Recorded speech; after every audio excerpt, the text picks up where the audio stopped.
All right, what is up, everybody? We are here with Seth of Huffs Herps, and we are going to talk about African Fat Tailed Geckos. Now, a long, long time ago, I actually used to breed African Fat Tailed Geckos, and I was super obsessed with them because of all the colors, patterns, the morphs. And for whatever reason, I stopped breeding them, but I always kept them, I always sold them, and now I'm starting to get that itch again, Seth. I'm starting to get that itch again, and of course, you helped me get back into them. So what's up, man? How you doing? Tell me about, what you breed and what you got going on. I mean, I'm always happy to scratch that kind of itch, David. It, it's what it's what I'm here for, man. Um, Yeah. no, so we've been working with Fat Tails for first of all, I'm Seth at Huffs Herps. We've been working with Fat Tails for a little over a decade, about 12 years now. Um, Nice. and going pretty hard with them for the last, I don't know, 6 years or so.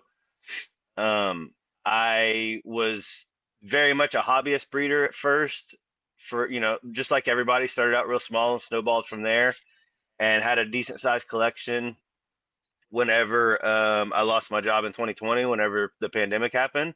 Mm. And I know a lot of people jumped into reptiles at that point, from not ever doing anything, but I was already in pretty elbows deep, and so I just kind of turned the knobs up a little bit whenever that happened, and made the switch to go full time with it. So I've been full time now for the last 5 years. That's awesome, man. Um, Congrats. Thanks, man. It's as you know, it's not been all fun and games by any means. It comes with lots and lots and lots of headaches. I tell people the last 5 years have been the happiest of my life as far as being with my family more, and like being my own boss and all that. But it's also been the most stressful 5 years of my adult life, I will say. Our motto's literally been one gecko at a time for several years now. That's awesome, man. Yeah, I mean, that's what I try to tell people, especially when I get new breeders that talk to me and they're like, I want to do this, and they think it's as simple as getting a $200 gecko, another $200 gecko, and they make $200 gecko babies, and then they're gonna sell them, and it's like there's so much more to that. But of course, sometimes you got to find out for yourself. Yeah, it's Seth. not for the faint of heart, that's for sure. Oh no, no, definitely not. Seth, I know you work with African fat tail geckos and leopard geckos, but I see some enclosures in the back that, if you ask me, they don't look like leopard gecko enclosures. So what you got going Yeah, on back well, there? so we've got a banana pectinata down there. He's about a year and a half old. He's a Florida orange type. I don't know if do you know Okay. South Tex Gex? You know Carl at Yeah, of South Tex course. Gex? Yeah, of So yeah, course. Yeah. that's he came from Carl. That's one of my best friends. We do a lot of shows together. And then Nice. right above that other skyscraper actually are two ball pythons in there. I keep ball pythons a little bit differently than a lot of people. Um, Nice. these two snakes right here are almost 30 years old. I've had them since I was 14. And I Wow. am 40. I'm 41 now. Wow. And they're both healthy, and they are super active. They free roam this facility very often, and Really? they I have an 8 foot gate on my front door. The whole front door's got a wrought iron gate on it, and they'll climb all the Yeah. way to the top of that and perch at the top of it, David, and sit up there for hours. It's crazy. People say that those things just What? stay in burrows all the time, and they are definitely wrong. Wow. They're very That's active, interesting. and and then that's a little baby box turtle or a juvenile box turtle in that 31 gallon up there, and then that's actually a 40-gallon bioactive with a trio of African fat tails that's directly behind me. That's a little project that I started about a year ago. It kind of spawned from a podcast that I did with a friend of mine that's in the Netherlands, and she keeps Okay. all of her geckos in naturalistic setups that are like 3x2s, Yeah. because apparently rack systems are illegal in that country, so they In can only Europe, keep yeah. their babies on racks. Yeah. Wow. So I took the opportunity to pick her brain for a couple of hours to provide a different resource to give my customers. So I have a QR code on the back of my care sheet that links directly to that video. That's a 2 hour long conversation between me and her, of me just talking shop with her. Um, and not talking about how I keep them, but talking about how she keeps them. That way I have a different way to provide people of, and so that's kind of where this snowball from is I've now got a whole, you can't see it from here, but you see that wall over there? Yeah. There's 6 more 40 gallons stacked right there that are going to be a pair or a trio of fat tails in each one of those. And my goal is to move, it's going to be a good probably third of my collection once it's all said and done into these types of enclosures and have a good side by side comparison and observation to be able to compare how I've been keeping them for the last decade and probably how you've kept them and how most people have kept Yep. them that have been in the hobby compared to the more naturalistic bioactive style setup of keeping them, and not just keeping them but trying to breed them on a business scale setup, and see if I can do it in an as or more efficient way than I have been doing in the past. So far, and we can get into that for a little bit if you want, because I've already seen some hiccups that I'm having to kind of work through. That's why it's currently on I pause. I um, definitely want to touch up on that, but I want to okay. start off with some. Let's just in case somebody's Sorry. listening that may. Yeah, yeah, no worries. In case somebody's listening that wants to get into African fat tail geckos that maybe has never, dealt with the species, I want to give them a little slight overview. Of course, maybe you should still check out, the podcast that Seth did with his friend. I'll put it in the description and all that. But this will kind of give you a good general idea of how you're going to keep them. And most people that we come across in this industry are going to be familiar with leopard geckos, right? So let's use that as a base and say, okay, Perfect. what would you do the same as a leopard gecko, and what would you do differently if you're keeping an African fat-tailed gecko? That's a great starting point, David. So actually, I recommend keeping the enclosures almost identical, and there's a few a very small differences, and that is that fat tails have a smaller temperature window, being that you want to shoot for about a 90 to 95 degree hot spot floor temp. Now, Okay. that doesn't mean the basking area.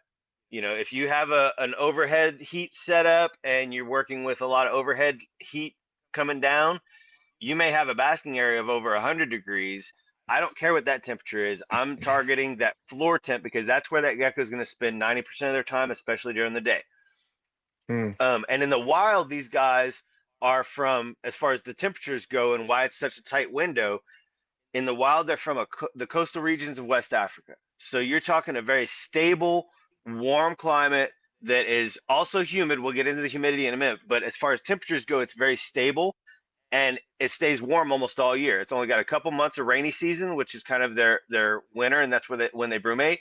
Um, so most of the year they've got 90 to 95 degree ground temps.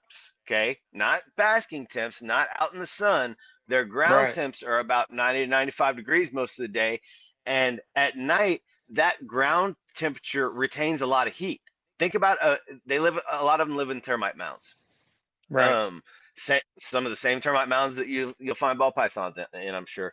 And that those big termite mounds that are baking in the sun all day they have a lot of heat retention. So when the sun goes Right. down, first of all, the air temp doesn't drop very drastically in that region. Again, coastal, warm ocean breeze coming off the ocean all night.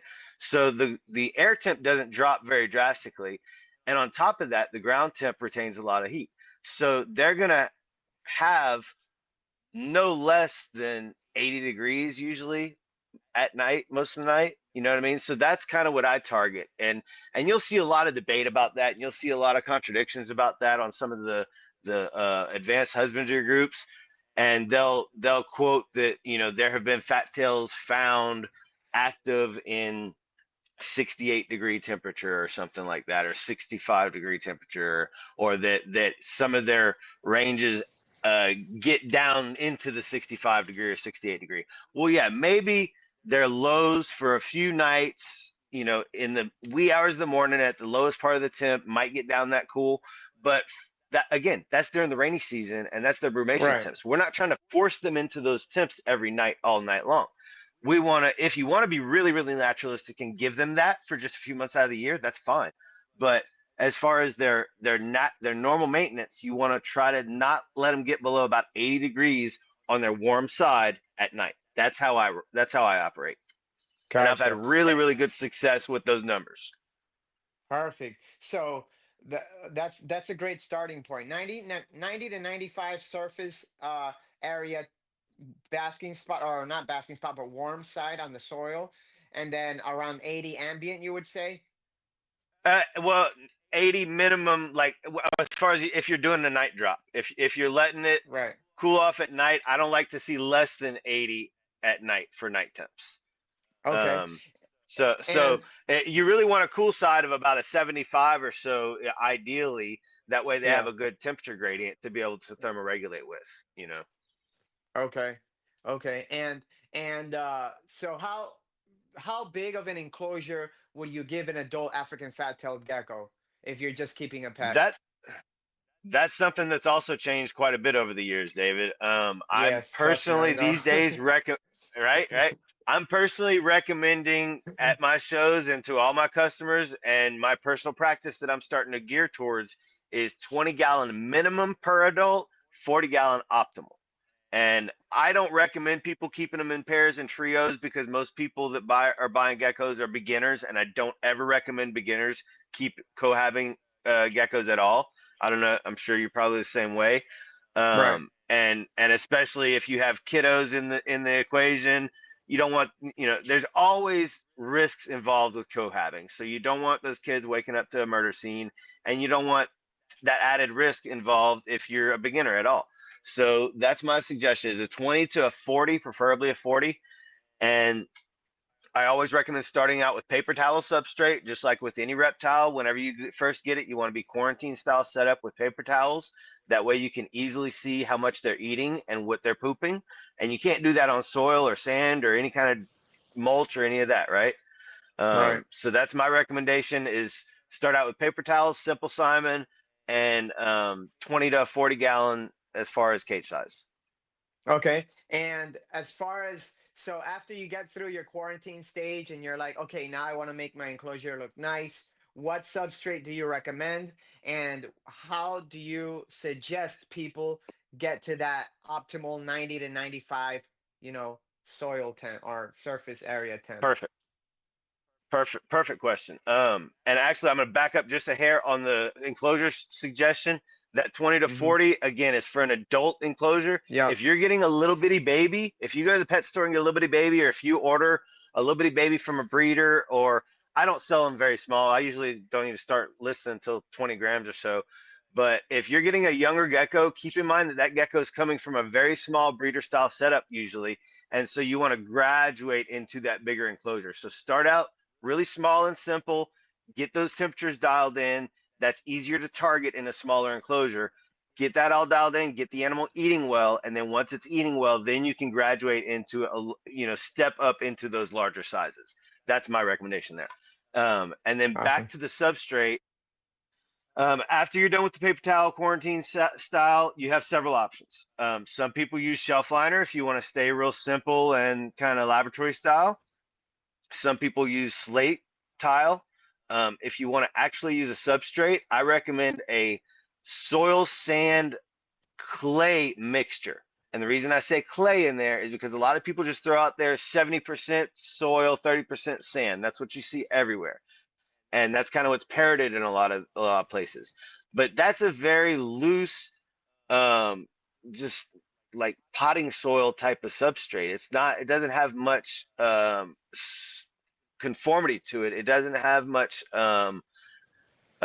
compaction to it, right? It's like play sand almost, but Yeah. it's not play sand, right? So what I do is either add, you have two options is what I've found that work really well.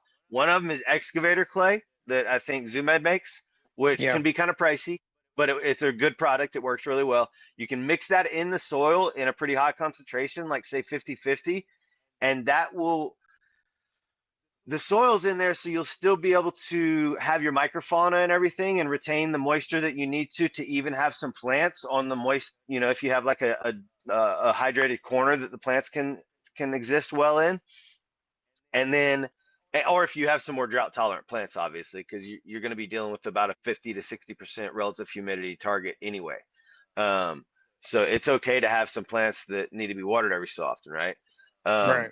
But in the soil, um, by having that soil sand substrate as your base, you can still have those plants and that microfauna exist. But when you add that excavator clay in there, it gives it more of a firming action after it, because so you hydrate it, you mix it all in, you create it like you want it, and then you wet Yeah. it down really good. You spray the heck out of it and hydrate it. And then once it dries and bakes, it'll have a lot of compaction to it and really not be it'll form a crust, okay? And so that gives the gecko a little bit more texture to be able to walk around on. And if it misses a cricket, it's not getting a mouthful of sand. And it's a little more, if you're going to go natural, you want to actually go natural, right? Now, an alternative method that I've found is called decomposed granite, and I get that at Lowe's, and it's a very good product, but it takes a little bit of work. It comes with a lot of big rocks and stuff in it, and so you have to sift it out and kind of rinse those rocks off and get all of this sediment out. And that sediment, once you mix it into your soil, again, about 50-50, it creates quite a bit of like a concrete type effect, but it's not caustic at all, right? Right. So it works really well, just like the excavator clay. I have not tried mixing them together and seeing what that does, but I've used both and I've had good results with both. So that's my suggestion there on the substrate is mix in some type of clay, some type of adhesion, type of To substrate to make it kind of firm. bind everything together and make it firm to give you some crust. Okay. And okay, so one of the I think challenges that some people might have when they try to do a substrate, especially if it's something that's going to be firm and they put a thick layer of substrate and they want to use a heat pad, is that the heat doesn't always penetrate all the way through to the top. So what do you suggest people do in that case? So what I actually practice and recommend is a combination of heat sources. So what I use is I set up my substrate with a a drainage layer with a really good barrier material that they cannot dig through. And then I purposely try to leave that area where the heating pad is a little thinner on the substrate to where it's Yeah. just a small crust right there, to where if they want to, they can get all the way down to that barrier material, but that's as far as they can get. So that gives them some Almost like insulation from that. almost like a little underground cave, right? That you Yep, put the hide yep. there and then they could kind of go under Exactly. there. Yeah. Exactly. And I'll just kind of wallow it out right there to where they've still got some crust, they've still got some substrate, they've still got some leaf litter, but they're pretty close to it. But then there's still that barrier of those just a little maybe half inch or maybe 3/4 inch of the hydration That's balls, so and yeah. that creates a little bit of insulation to where it personally, and I always recommend using a thermostat on an under tank heater. But in Yeah. some cases, if you create the right insulation properties like that, you can and actually need to run them wide open to be able to get that 80-degree tip that I was talking about at night. Yeah. So that's what I target. I target that first, okay? Whether no matter how you get to that, is I target that 80-degree temp at night with the lights off. And then I'll use a low wattage light, depending on this tank size, and a 40-gallon, usually about a 75 or maybe even 100, depending on the room temp. And then I'll use that light during the day to ramp those temps up as soon as the lights come on, to where that same spot, the light goes right on top of the heat pad. Okay. Now Mm-hmm. again, this isn't a 10-gallon tank with a Right. 100-watt and an unregulated tank, unregulated pad. This is a huge tank with lots of cool side, and then you've got one warm zone that's amplified during the day with that heat lamp. And so that's how I do it with these tanks, and I've had really good success with it. It's maintaining that 80, 83-degree nighttime temp, and then stacking on another 10 degrees during the day with that lamp coming on. and it's Okay. perfect. Perfect. Okay, so we got our heating system set. We got our substrate. Now, as far as like decorations and hides, what do you recommend? I know we want to give them a humid hide and obviously a hide on the heat side, on the hot side. Anything else that you would want to put in there? And describe what I'm you would really do for the humid hide. So I'm really glad you mentioned the humid hide, David, and that you're already focusing some importance on that because that's a very underrated tool in your arsenal. And if you have a humid hide and use it properly, first of all, it goes on the warm side always. Okay. I don't know about other species, but with fat tails, definitely always put it on the warm side, fat tails and leopard geckos. Because if it's not on the warm side, a lot of times they won't use it at all, even if they need it. So it's really Mm, important to put it on the warm side.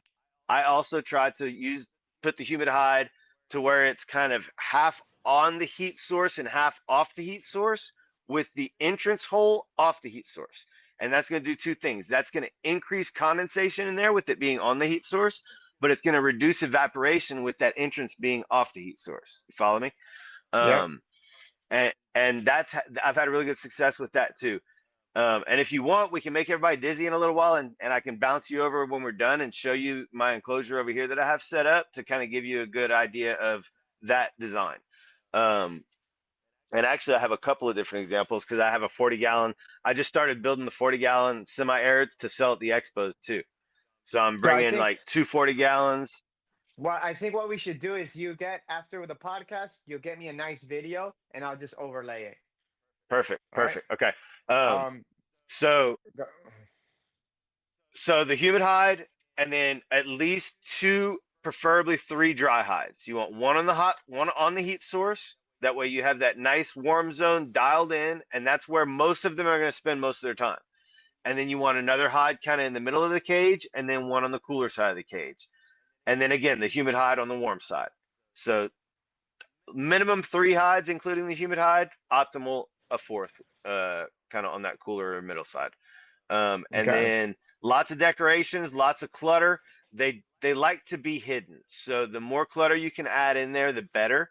That way they feel secure to move from one spot to another without feeling exposed.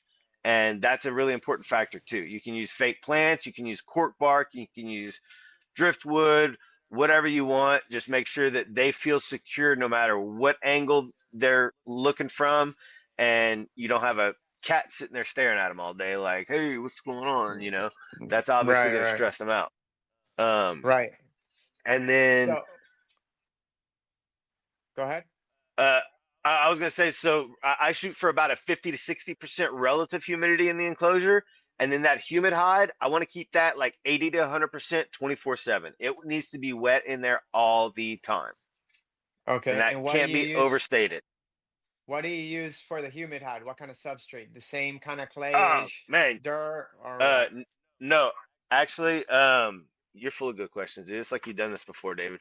Um, I use Zilla Jungle Mix, and I'm not promoted by them at all, but I should be. I use Zilla Jungle Mix with a little bit of sand in it, and I love that combo because the Jungle Mix has peat moss in it, which the pH of peat moss inhibits moldy bacterial growth, as I'm sure you know. And then when you add that little bit of sand in there, it adds the perfect drainage factor. I just put enough sand that I can barely see some sand grains when I look at a handful, right? Just barely be able to Yeah. tell it's in there.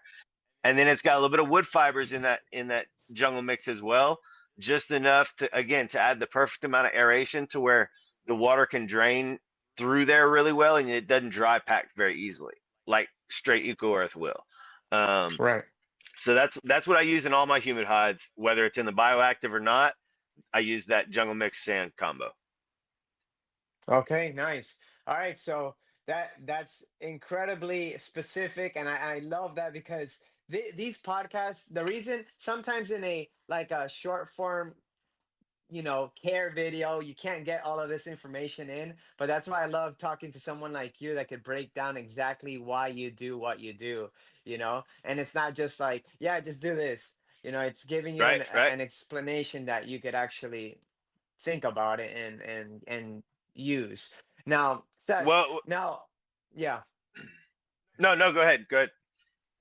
So I was gonna say after we have our substrate, we have our hides, our the right basking area, we have the right humidity. Now, oh, one thing about the humidity, because a lot of people might be used to like some of the New Caledonian geckos, and they mist pretty often.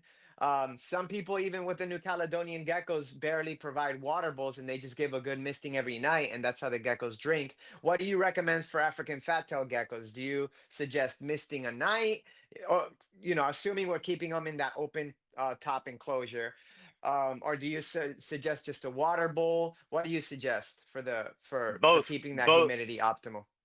Both. both actually, because you have to consider the fact that we have all these heat sources going on that you don't have in those new cal enclosures. So Yep. you're going to want to mist very regularly to keep that relative humidity up, and you want to check that humid hod regularly to make sure it's staying nice and wet. And you want fresh drinking water for these guys because they do and will drink from a fresh bowl on a regular occasion. Um, my rule of thumb on that is uh, basically every 5 days at minimum fresh water. Every 3 days is really optimal because after water's been sitting for 72 hours, it's stagnant anyway.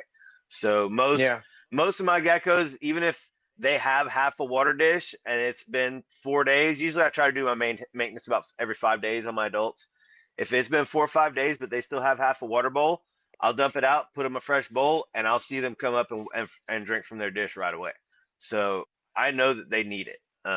Yeah. So I provide a water dish for every gecko, and I change those dishes out every so often, with clean, sterile dishes, and we have a washing process that we do, and a sanitization, and then misting on my bioactive enclosures. Yes, you need to do it really often because again, you've got that heat lamp in there drying it out, and it's got that screen top just letting the moisture out. So you definitely want to mist really often, but you don't want sopping wet, substrate in there. You definitely have Right. to find that balance. And if you're hitting it every day, you're not gonna have to hit it really heavy every day. Right. What I do, the same thing with my new cows, is I call it a monsoon day. I'll hit it light every day, just kind of every day or every other day. I'll hit it light, and then once every week or every 2 weeks, I'll go in and I'll really dump it. I'll saturate everything really good. That way, they've got a good, and that's natural. That's more natural Yeah. for them to have a good ebb and flow of that humidity, and then a spike every so often, and then let it dry out a little bit, and just not straight line all the time. You know what I mean? Right, right, right. Um, Yeah, we forgot. I know us keepers, we want to have everything perfect and set and the same every single day, but we often forget that that's not how Mother Nature is. yep, Here, for example, here in Florida, we'll get hit with a hurricane one day, then we'll have a winter that it doesn't rain for a month straight, and the animals here still adapt, and that's how it is all over the world. So it's good to give them a little bit of different looks every now and then, for sure. yep, agreed. Now, now, Seth, so obviously African fat-tailed geckos are insectivores. We have been keeping them for a while, and we noticed that they're not as mealworm happy as the leopard geckos. So when you're getting an African fat-tailed gecko, you should provide variety, but especially when you're having these animals that just for whatever reason tend to like crickets more. Do you agree? What's your experience regarding their diet? Yep. I think that's one of the Fat Tail's dirty little secrets that a lot of people end up not wanting to work with them for a really long amount of time or on a big scale is because they tend to prefer a faster moving food item. Um, I think there's a couple of factors involved there. I think a lot of people aren't keeping them warm enough because the animals, most of my geckos will accept dubia roaches. Like 80 and 90% of my fat tails will accept dubia roaches, and probably 60% of mine will accept mealworms, especially my breeder females when they're late during season. Um, and I try to offer them a variety when I can. But with that said, every single one of them will eat a cricket. I've not met a fat tail in my life that doesn't like crickets, and I think that just goes back to some kind of natural evolutionary hunting, trigger in them that I think they probably eat a lot of locusts and stuff in the wild, or faster moving stuff that's not just wiggling around in front of them. Is the best I Yeah. can figure. Because Yeah. they, as juveniles and babies, a lot of them, I can, the way I start my fat tails is on dubia roaches, every single one of them. Right now I've got a single fat tail out of, I'm on like two something right now, um that will only eat crickets and would not eat dubia roaches at all, and had to start on crickets. But all of my other ones will start on dubia roaches, and then I offer them mealworms after they're about a month or two in, and about 60 to 70% of them will take mealworms as well, and so then those will get both. So mine have a pretty good, well-rounded approach, or they've seen a lot of things, and so they'll they'll be more willing to take a variety. But with that said, even a lot of mine that are started like that, once you offer them crickets and feed them crickets regularly, they'll get hooked on them, and they'll want that faster moving item. And also, even some that I don't offer crickets to, some of those females, once they go into their first ovulation and they have that fast of, oh, I'm not feeling good, my belly hurts, I'm not going to eat for a week, and then turn that into 2 weeks or 3 weeks, if you offer them crickets, a lot of times it'll snap them out of that, oh, I don't want to eat because my belly hurts. Mm, So that's one thing there, is if you're like going to try to breed fat tails or get on that level, you almost have to have crickets in your arsenal. But I right. did get away without feeding crickets for several years of working with fat tails, of just feeding exclusively roaches and worms, but it wasn't easy at all, or cheap, Mm. because roaches, as you know, are not very Or cheap at Mars. all. Yeah. Yeah. Now, Um, okay, so you have, let's break it down into three different categories of feeding, right? So we okay. have our babies and juveniles, our adults, and then our breeding animals. Give me a feeding schedule for each different category. So babies, you want to feed like every day to every other day. Small, either basically anything smaller than their head, not the space in between their eyes, like you'll see on some old, uh, articles here and there. They can handle any bug that's as big as their head. Okay, as far as Yeah. like a roach this big and a head this big, they can handle it. Yeah. And so you want to feed a baby, obviously a really small roach, or a small worm or a small cricket, and you want to No, feed them as no much as they'll pinheads. eat. No No, pinheads. no, no, not pinheads, not pinheads. Smalls or even mediums. They can Uh, definitely handle much bigger crickets than people think. You throw a bunch of pinheads in there, and they're just be like, "What yeah. is this? Get off of me!" Exactly. Yeah. Yeah. Um, Exactly. and that's a common misconception. And same thing with mealworms. People offer these little bitty mealworms that they'll get it at the bait shop or whatever, and the geckos don't know what to do with it, because it's not enough. They're not getting enough calories for the energy they have to put out to grab that item. You know what I Right. mean? Um, Right.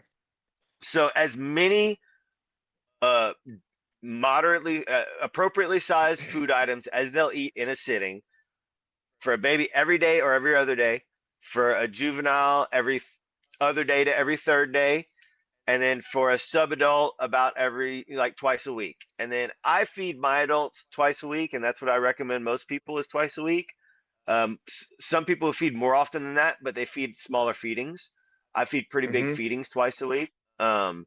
So it's really kind of up to you. Being that most people feed crickets, then crickets you kind of have to feed more often than you can if you're feeding something that you can contain in a feed dish that can kind of maintain for a couple of days. So a lot Yeah. of people end up feeding 2 or 3 times a week, at least for their adults, even.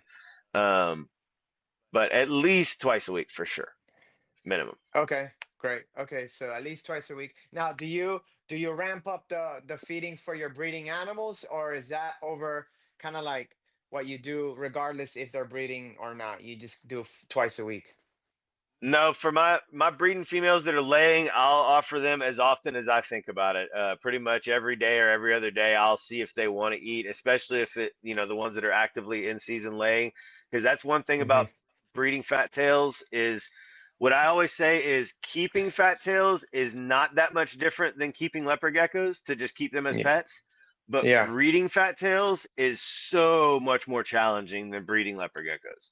The Yeah. females are way more delicate. They go down so much harder in between clutches, and just sometimes you'll think a female's done and be like, "Oh, she looks great, cool. I don't have to worry about her anymore." And not that you're like neglecting her or anything, but like you're not like dialed in looking at her every day anymore. And then you Yeah. come back a week later doing your routines, and you're like, "Oh my More gosh, what's eggs. going on with you? I thought you were finished." Oh, Yeah. and she looks like crap because you're not feeding her every day anymore. So you got to really be on top of it and baby those girls. And I think that's another one of those dirty secrets that like a lot of people don't work with them for that extended period of time and really stick it out with them because they just kind of don't have the patience to baby them like that. Yeah. Not saying anything bad about anybody that's not willing to do that. It's Right. a Right. lot. Trust me, I get it. But I feel like that's probably a big deterrent sometimes as far as working with them on a long term Right. factor. They're challenging. That's what I like about them is that they're challenging, but that turns some people off for sure. Okay. Yeah. And when it comes to one of the key aspects of growing animals, and especially if you're going to be breeding them, is the supplementation. So when if let's start off just, I mean, I know it's going to be pretty much the same, but if I just want to have a pet leopard African fat-tailed gecko, what are the supplements I need? And do you recommend calcium with D3, calcium without D3? When do you recommend giving it? Do you recommend any other supplements, calcium dish like leopard geckos? Walk me through your supplementation schedule? So my babies, I do start out with calcium in their food dish. Calcium with D3. Always, always, always calcium with D3. And I'll get into my rant on that about whether you're using UVB or not in a minute. But calcium with D3, I do start out in the dishes for my babies. However, I have found that juvenile and adult fat tails don't tend to eat the calcium from a dish like leopard geckos will. So Okay. I've stopped providing them dishes. Um, Additionally, I was noticing I was getting a lot of little not mouth rot, but you get little scabs, Yeah. little abscesses that you have Yeah. to pop Like out. it got And I was okay. noticing, I was watching females, there'd be a cricket just crawling across the calcium dish, and I'd see a gecko, not necessarily females, I'd see a gecko go to grab that cricket and accidentally grab that calcium dish. And I was getting a lot of bilateral little spots. And I was like, huh. So I pulled all those dishes out of my whole collection, stopped getting those completely. So I think that's mostly, well, Interesting. not completely. I still get them on occasion. You'll still get those every now and then, but I was getting them like way more than I should have. And I think they were Mm. grabbing those dishes not purposely, but just happened to grab them every so often when they were going for a cricket. And it was some little hard plastic dishes that I was using. And it was just very unnatural thing for them to be biting on. Um, so anyway, so I don't use dishes anymore for my fat tails, but I do dust very heavily. Every single bug gets calcium and multivitamin for my breeders for sure.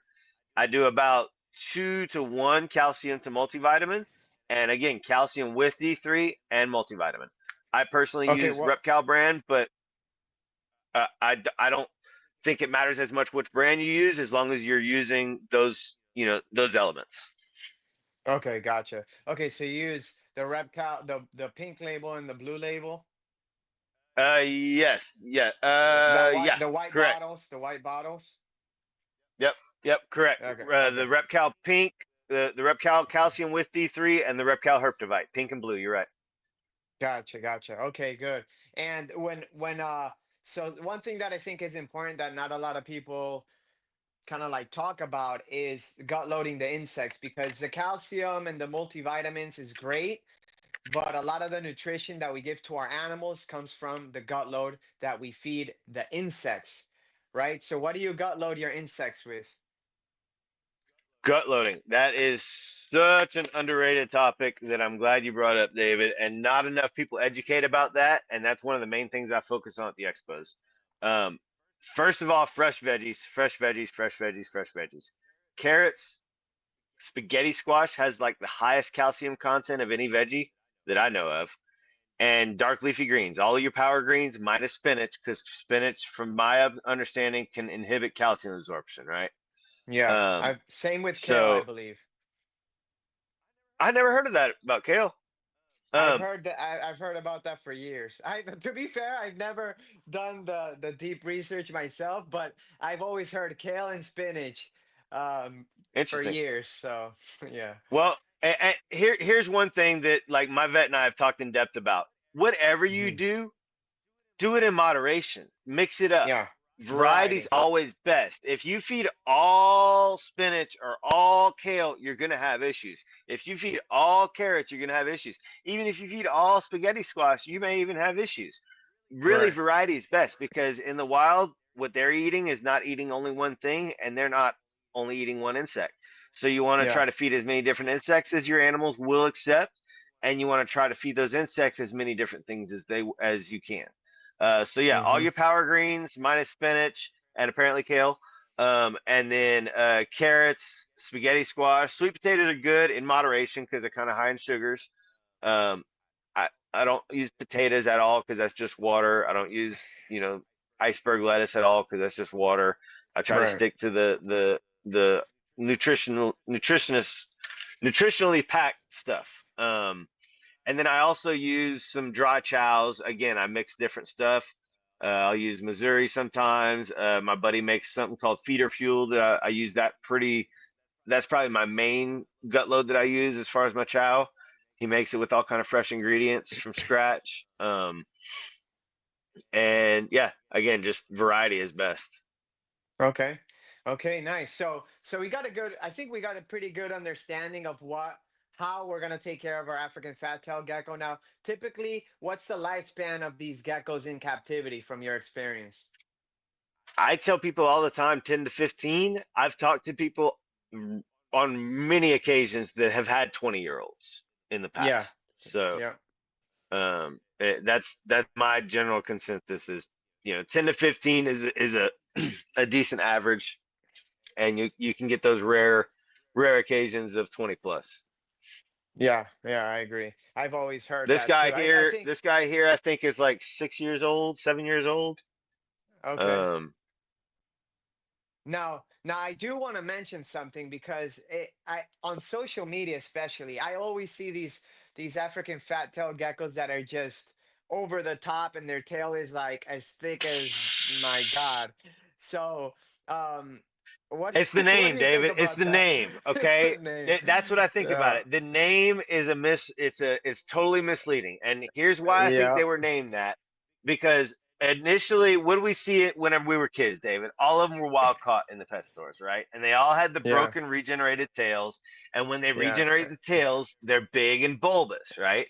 I Yeah, I think that's know. where they got their common name is from the fact that all the ones that were in the pet trade initially, when they named them, were regenerated tails. And so I think that's just a theory. I don't that has zero fact. Don't quote me on that. Right, right, Or you right. can quote me on it, but whatever. Uh, but yeah, I personally keep all of my geckos at a pretty healthy weight, a pretty athletic weight. This is actually one of my bigger males right here, and Yeah, he's a chonker, dude. He's a good 90-gram male. His name is that's Godzilla. awesome. Okay, he's not Yeah. small by any means, but as you can see, like you pointed out, he's also not overweight at all. His tail is about the same size as his neck, not the Yeah. same size as his head. Yeah, So yeah, yeah. I think that's the other day, I think it was, it might have been today or yesterday or something that I just saw this like grotesque, massive. It was a beautiful dude. amelanistic, but it was just some random person in Korea that had this I couldn't believe how big and fat this gecko Well, was. here's the other thing: is that gecko probably also lives in a 3-quart tub and can't ever move. Kind of like the cattle that they keep locked up to where They they're just really put fatty. food for yeah, Yeah, mealworm, dude, they're just feeding them every day, every day, every day, trying to get them as big Ah, as horrible, possible. dude. Horrible. No, that's not how we keep it all. Like, look, this is a female. Well, no, I'll show her later. Anyway, yeah, The you reason get the idea, yeah, the reason why I wanted to bring that up is because there is that misconception in the reptile trade that, the fatter the healthier and like you want to people are just think that these animals eat like a dog and a cat or even a person, that they'll just eat like every single day nonstop, snacking here and there, and it's not. It couldn't be farther from the truth. Uh, yeah. Here's my hot take on that, David. Number one cause of death of reptiles in captivity: poor husbandry, right? Obviously, we know that. Yeah. That's Yeah. without a Yeah. doubt. Number two cause of death of reptiles in captivity: fatty liver disease. Hands down. Heart disease. I Heart guarantee it. disease. I take it to the bank. I would bet my collection on it, dude. Yeah, for sure. Yeah, 100%. Now, Seth, so is there anything else that you think is important for people to know in regards to maybe they're getting an African fat tail gecko? I think this is a pretty, robust care sheet, but is there anything else that you want to specify or that you want Mm, to stress that you think is really important before I do want to pick your brain on breeding a little bit, but yeah. before we get to that, I want to make sure that we got I'm all the gonna I'm husbandry gonna covered. I'm gonna skim mine. I'm gonna skim mine real quick since you asked, just to make sure All that we're not right, missing. You already touched on most go of it. for it. The gut Yeah, loading supplementation, yeah, cage size, you got it all. No sand, guys. We already talked about substrate, but like these guys are not yeah, from the desert. They're not from the beach. yeah, yeah. They live in termite mounds, clay packed. No, I think we got it, dude. I really think we got all the basic, like, have to know stuff to be able to get started with one of these guys, to be honest. Perfect, perfect. Okay, so let's move on to breeding then. Now, I think maybe at some point in the future we will do more of like a detailed breakdown of the specifics and if you're looking to get to that next level, how you would go about it with the African fat tail geckos. But I want this to be geared mostly towards the hobbyist that is just starting to get interested and maybe got a male and a female, and it's like, you know what the heck, let me try breeding them. What what can you tell these people that are interested in breeding the African fat tail geckos? How do they get started? And what do you suggest to how do you know you got a breeding pair? So, for starters, you want to make dang sure it's what you want to do because, like I said, these females they really do take breeding hard. So you don't want to just get a pair and put them together just because you want to have them together because your chances of that female thriving are going to be slim.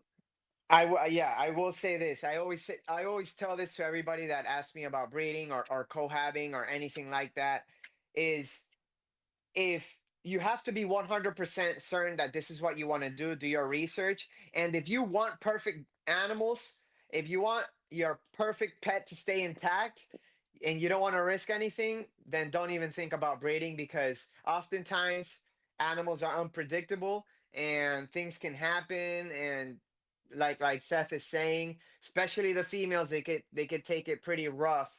And you want to make sure you're on top of them. So anyway, Yep. so I'll let you get And back. he, and even when you are on top of them, David, you can still have, Oh yeah, you'll still have them perfect. crash to where you can't catch them, and it's just it's nature at the end of the day. So that, in the wild, a lot of these guys probably only do Yeah, a season or two and then get egg bound or just don't have the nutrition to last through it.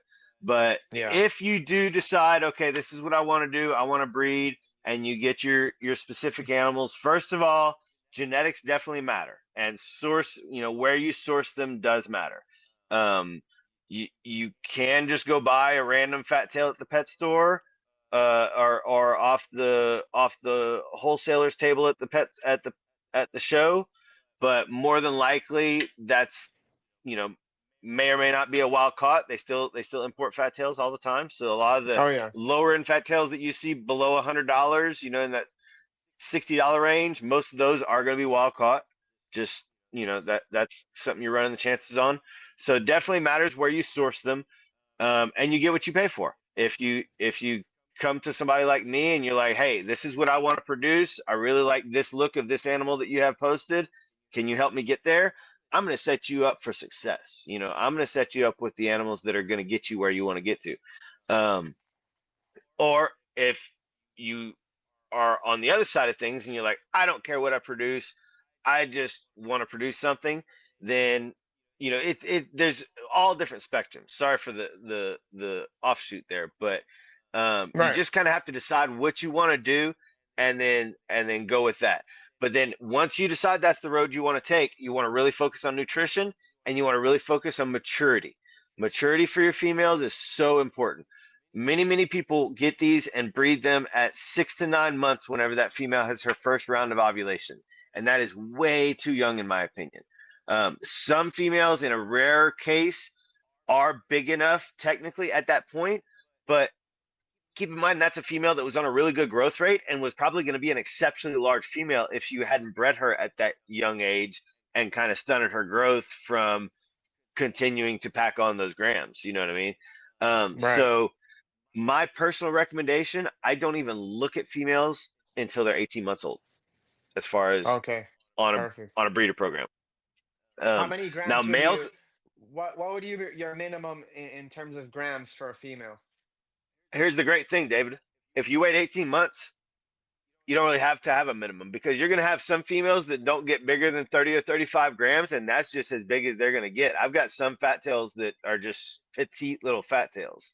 And then Mm, I've got some females that get 60, 65 grams, and that's their maintaining weight.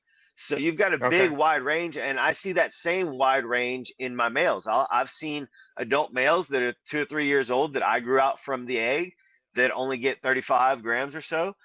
And then I've got some chonkers like this that are 9 inches long and 100 grams lean, you know. Yeah. Um, so they've got a wide range in there. So that's a great thing about going to that 18-month mark is they're pretty much done growing by that 18 months. 2 years really is kind of when they're really done.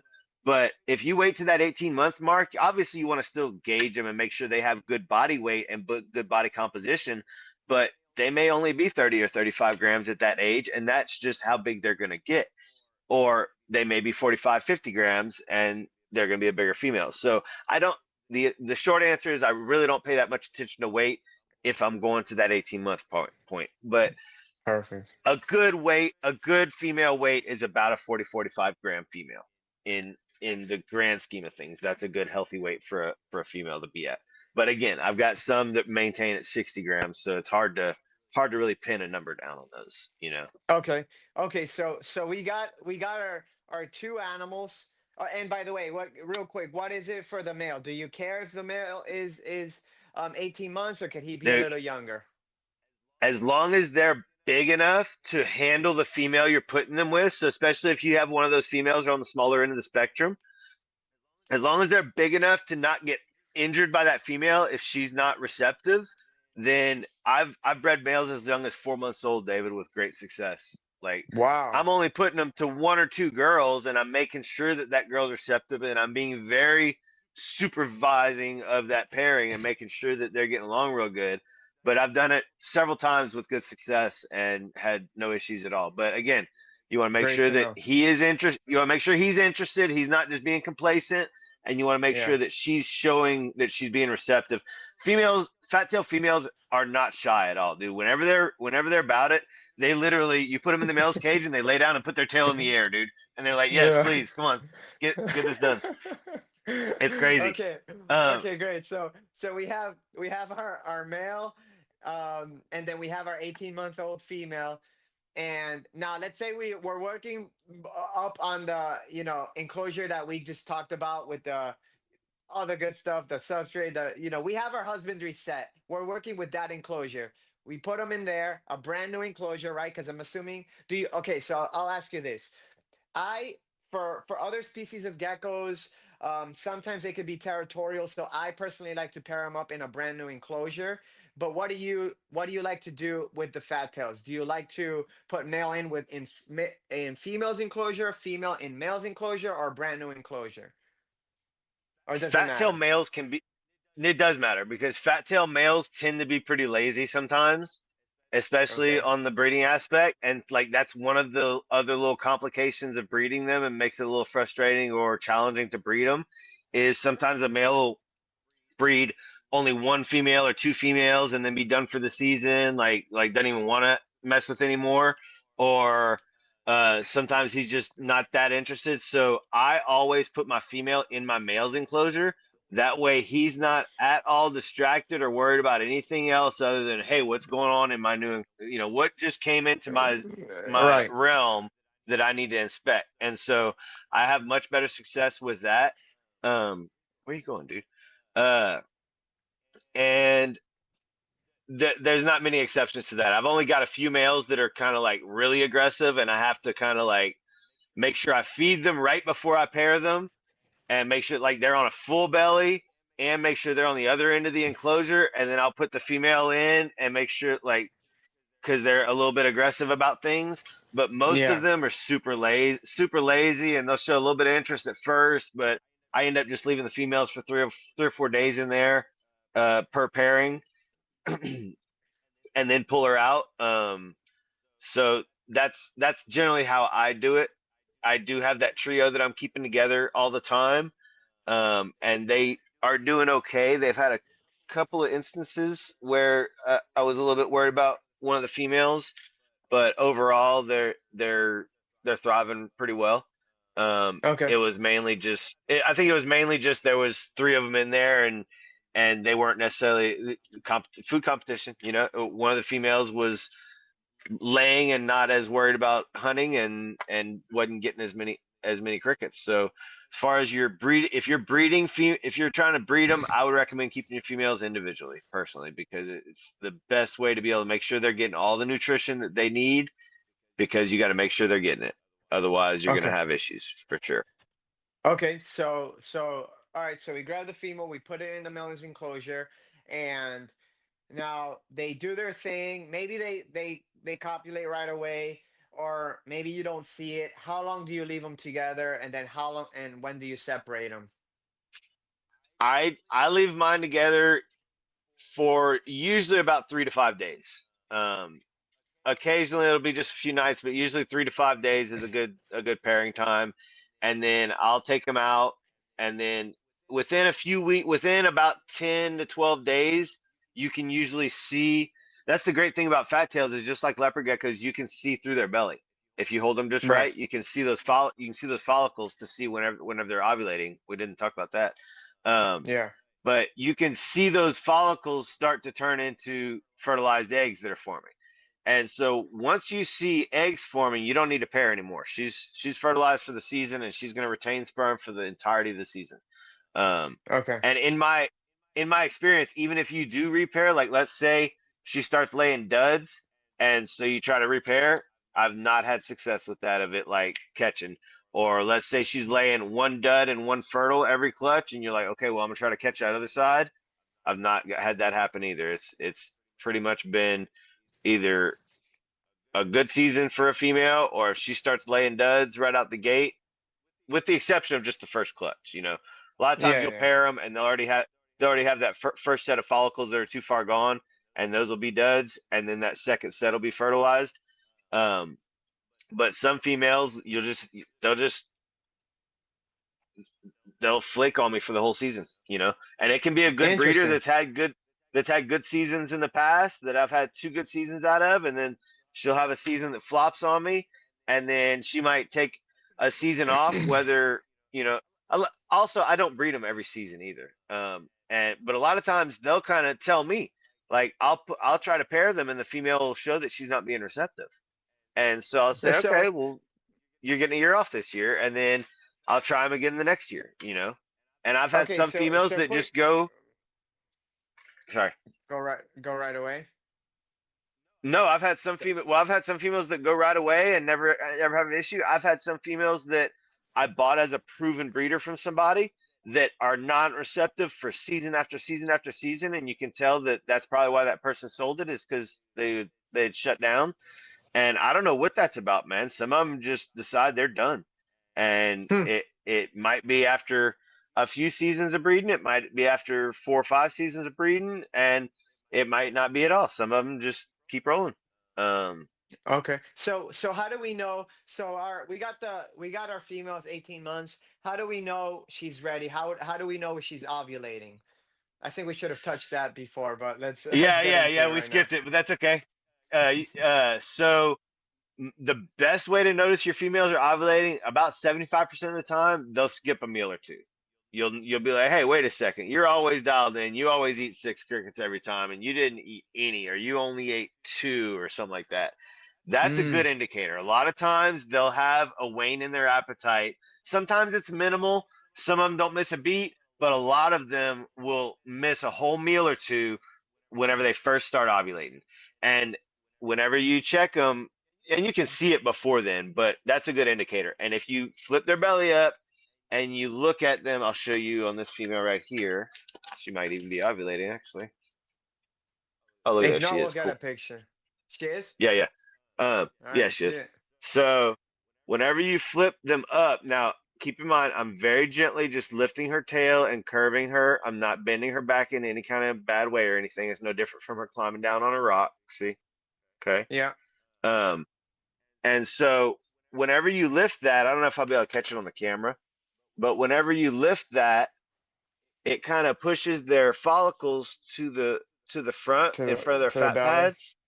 Mm-hmm. Yeah, and you can see them, and I'm not gonna be able to catch it on there. We'll have to overlay it on there. We'll But put a picture, yeah. what it looks like is what it reminds me of, David, is you remember the Magic 8 balls when we were kids? Yeah.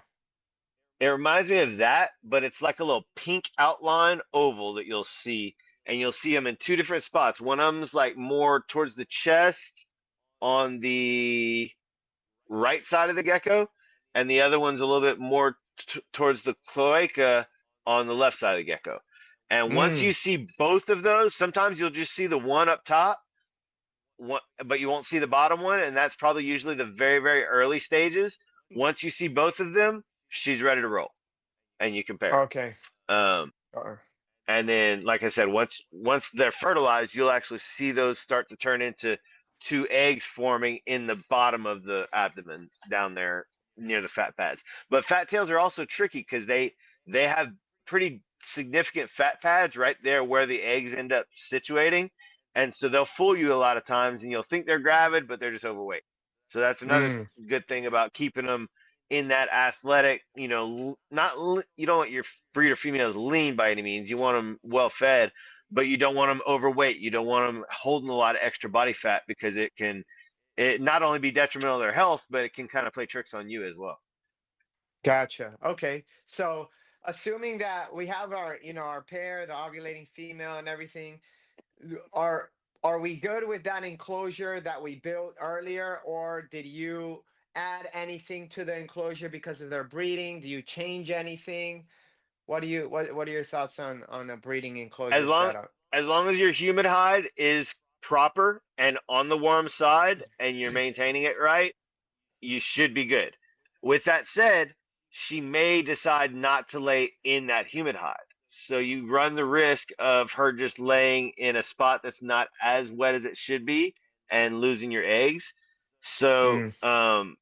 again, I'm kind of tinkering with that and trying to work towards getting a really efficient answer for you on that as far as the So bioactive setup and an efficient right. breeding combination. Um, but So I've is had that good success so far. They tend to use their humid hide in if you have in it set up properly. in the past for your breeding setup? Did you use paper towels and then the lay box so they're more inclined to use the lay box? Yeah, I use shelf liner in my breeding Oh, setups. I use shelf. shelf liner in the tubs, and then I use a lay box with the substrate, just like we talked about. And they always, or 95% of the time, lay in their humid hide and bury it just like they're supposed to, and always Yeah. all the way in the back on the heat, so you can tell that they want that temperature. They're not. I don't think I've ever had one lay it in the front of the humid hide off the heat. In Okay. all the clutches I've harvested. How Um, big of a humid hide do you so use for them? they actually like pretty cozy spots. I have one right here. I have both sizes right here. So one is a 1 liter. So this is the bigger one that I use for my bigger males and like those big 40-gallon bios. So this is Yeah. a 1 liter food storage container, and the other one is a 500 milliliter, so half that size. This is the one I use in my breeder setups, and this one is plenty big enough for the females to go in and lay their eggs, and I fill it about half full with the substrate. And as you see, a small hole cut in the top, and as long as they can fit their head in that hole, they're going to be able to fit in it. And I just leave it upright just like that, and they're going to climb up and go down in it just like a hole in the ground. Okay. Now, how often are the females laying eggs, and how many eggs will they typically lay in a season? They lay typically every 10 to 20 days, sometimes a little less off. Like sometimes some females will go a whole like 30 days in between clutches, but rarely. Usually about 10 to 20 days is your range. Yes. Um, each female is usually pretty specific though. If she lays every 10 days, you can expect a clutch every 10 days. And you better be on top of those girls that lay every 10 days because they're putting out a lot of calories. You better Yeah, I be bet. pumping the food into them. The ones that are laying every 15 to 20 days, you can be a little bit more, lax about. But those ones that are hitting it every 10 days, you got to be on top of.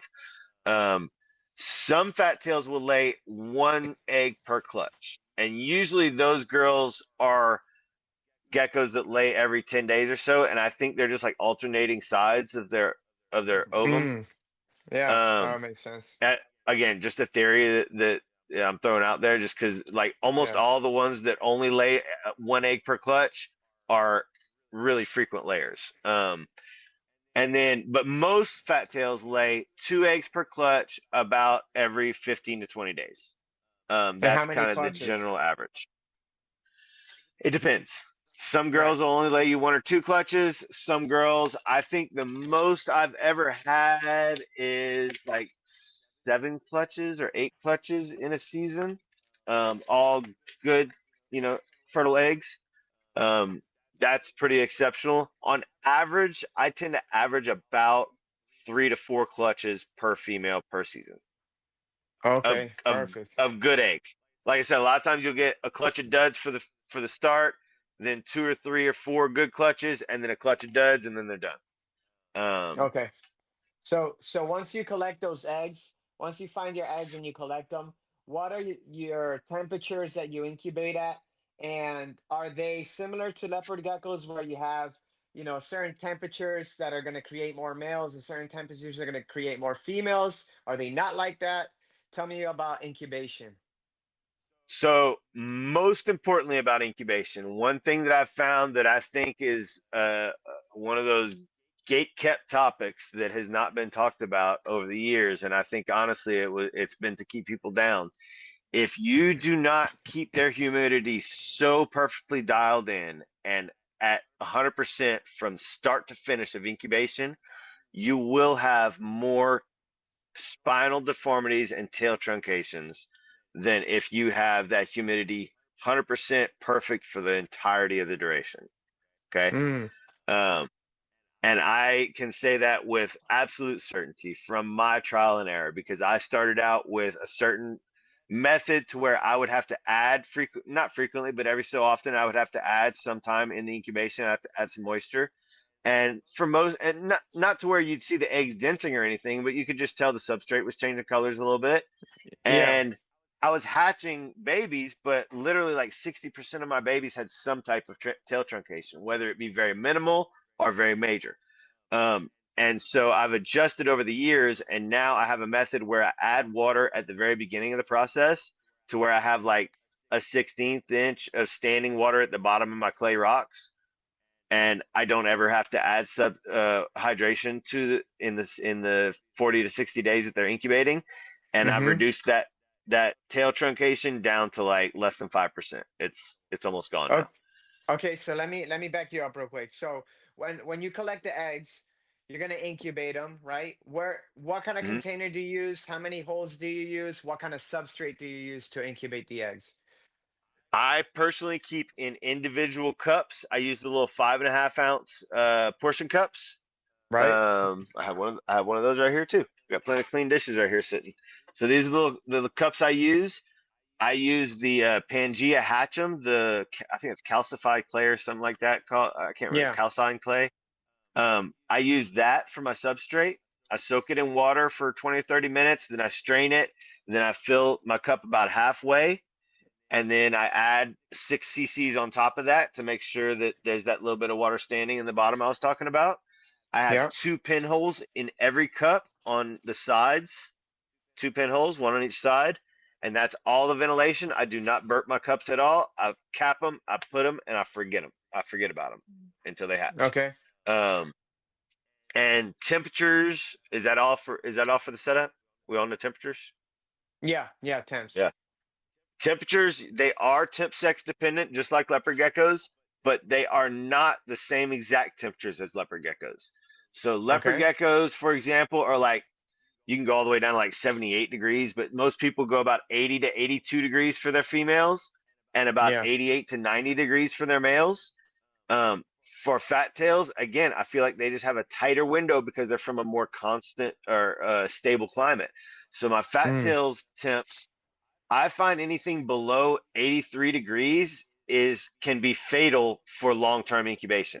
So you'll have eggs go almost all the way, and then right there at the end, they'll fail or they'll hatch and they'll die. And mm. I had that a lot at like 81, 82 degrees. Now I incubate or at 80, 80, 81 degrees. Now I incubate at 83 and a half, 84 degrees on my females, and I get like 99% temp sex or 99% accuracy on my temp sex females, and I'm having awesome hatch rate at that temperature. So 83 to 84 is my temp sex female window, and then for my temp sex males, I like to see about 88 degrees, no more than 89. Okay. Now, is there similar to leopard geckos? Is there a does incubation temperature mess with the coloration of the animal at all? Or I is haven't. there any evidence to that at all? I'm going to be proving or disproving that statement or theory this year because I'm working on my Black Velvet project, like we've talked about. I've got my first temp sex males that I'm expecting to be really, really, really dark that were incubated at 88 degrees. But Mm-hmm. I'm looking at them. I'm looking at them already starting to grow out, and they're looking really promising. And if those animals stay pitch black, then that'll blow that theory out of the water for the fat tails because those were incubated at 88 degrees. And from my understanding of that theory is the higher temps, you don't get as Yeah, much brighter. dark animals, right? Right. Um, so we'll see with that. I don't know if maybe that project can kind of be an outlier because it's more of a melanistic style project, Melanistic, but right. I haven't personally seen the temperatures to change to be very to be any effect on the colors or the brightness of the colors with these guys. Right. I mean, I guess, yeah, you would see the difference on the females and the males because the females are incubated a little bit cooler than the males. But okay, that's interesting. Now, so we've incubated our eggs, we wait 40 to 60 days, they hatch. Is there, once the baby is out of the egg, do you put it, do you set it up right away? Do you give it like 2 or 3 days before you feed it? How do you treat, brand new hatchlings? I actually like to leave them for at least a day, maybe two, depending on the baby. If it looks kind of a little underweight or whatnot, I might leave it in a little bit longer just to make sure that it's staying in that perfect climate. Um, In that high kind of have to be humid climate? right, right. Perfect temp. They can't accidentally get stuck on the cool side of the tub and not be at that warmer temp that they need to be at. Um, you kind of have to be careful with those rocks that I use though, because if they're in there too long, they'll get bored and try to start digging down in there, and then they can get those rocks stuck all on them or even ingest them. And I've seen Mm, I've seen babies pass those rocks in their first stool or two without any issue. Um, but uh, you don't that's want one that to reason I happen, use. or Yeah, so yeah. I have these little trays. I have these little trays that I made that I use in my egg cups. I forgot to mention that. And so that kind of just keeps them separated from the rocks so that they're not immediately in the rocks when they hatch. Um, Mm, and I make those just out of little like yarn looms, little round yarn okay. looms that I buy at the craft store. Um, anyway, I'll leave them for a day or two, and then I will pull them and set them up in their baby tubs. My hatchling setups are a simple 6 quart tub on a rack system with a 90 to 95 degree hotspot, just like we talked about before. With the Yeah. babies, I try to stay on the little higher end of that because you're going to be spraying it down every day. And Mm, anytime you're adding cool water to an environment, it's going to cool it down pretty drastically. And then, you want to make sure that it's maintaining that higher temp as much as possible. So I'll shoot on the higher end in that 93 to 95-degree window. And then uh, I'll take a towel and fold it in three so that it's, just very small to go all the way in the back of the tub. Okay. Yeah, paper towel. Uh-huh. Yep. One paper towel folded in three all the way in the back to where it's right on top of the heat. And then I So put it another absorbs more. towel. Right, right. It'll hold a little bit more hydration back there, and then I'll put another towel in the entirety of the tub on top of that. So they have that Okay. one towel folded in thirds, and then and then the whole towel on top of that, and then one single the little black hides, the little mini hides Yeah. that everybody makes. Yeah. One of those right there on the back of it, right there on top of the heat, and then one small water dish in the front with I just use a little like a big milk lid cap. Okay. Um, Anything small and shallow, you don't want more than really a quarter inch of water. That they don't need more than a couple drops to drink from. Cool. You want to keep it very minimal so that they don't fall into it face first and maybe get stuck in it or something. You don't want some little deep water dish to start with. Keep it Sweet. very simple. Keep it very small. Keep it very minimal for the babies. All If right. you're trying For to raise for the babies. babies and get them started well, you want to keep it very small and simple to where they don't have things to get lost in or caught in. And they're going to spend almost all their time all the way in the back, either behind that hide or in that hide. And I spray those tubs down about once a day typically. Sometimes I'll skip a day if they're a little bit on the wet side. Um, with just a little 1,000, 1,003 spray in the back of every tub every morning. And then Cool. we clean those a couple times a week and feed them every day or every other day. Sweet. All right, man. I think we got our African Fat Tail Geckos. We're expert breeders now. We're ready to go. Right? Let's do it. Hey, man. I think that's a really good, uh, base. Honestly, we went more in depth than I thought we would. So I love that because people that might be looking to start getting African Fat Tail Geckos or even breeding them are gonna have some real. Even if you have kept them, I think you could get a lot of value out of this because I certainly did.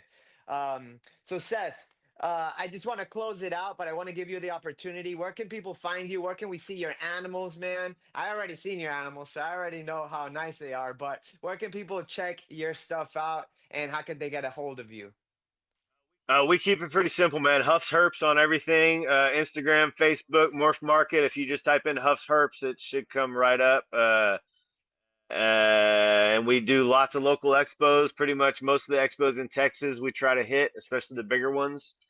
Yeah. And yeah, just hit us up, message me. I'm an And open book, man. I am very transparent. We I put my family first, my animals second, and my customers third, and that's like how it I goes. like That's that. how it's been, and that's how it always will be. I like that. I like that. Hey, and what can we expect this YouTube channel, man? Are we gonna see a YouTube channel or what? Dude, okay, so me and Carrie, I had my wife come in on Sunday. Me and the boys did a work day, and I had Carrie come in the evening, and we spent like 3 hours, and we did a video. We did a little intro video, and then we did a Yeah. little care video, and she just sent it to me tonight. So I am gonna get on that. We're gonna get that YouTube channel popping. I'm gonna hold her to it because I was like, look, I do all the animals, the boys do all the grunt work. You just come to the expos every so often and show your pretty face. I was like, I need you to contribute. So I told Let's her she's go. gonna have to start helping me with that, and we're gonna make that happen. Awesome. Because there really isn't enough info out there about these guys, and it's a crying shame because they're We underrated. need it. We need to promote them more, man. For sure, for sure. I'm gonna get on it, man, for sure. Cool, man. All right, y'all. Check Seth out. Thank you guys for watching. We'll catch you guys on the next one. Peace. All right. Later, guys.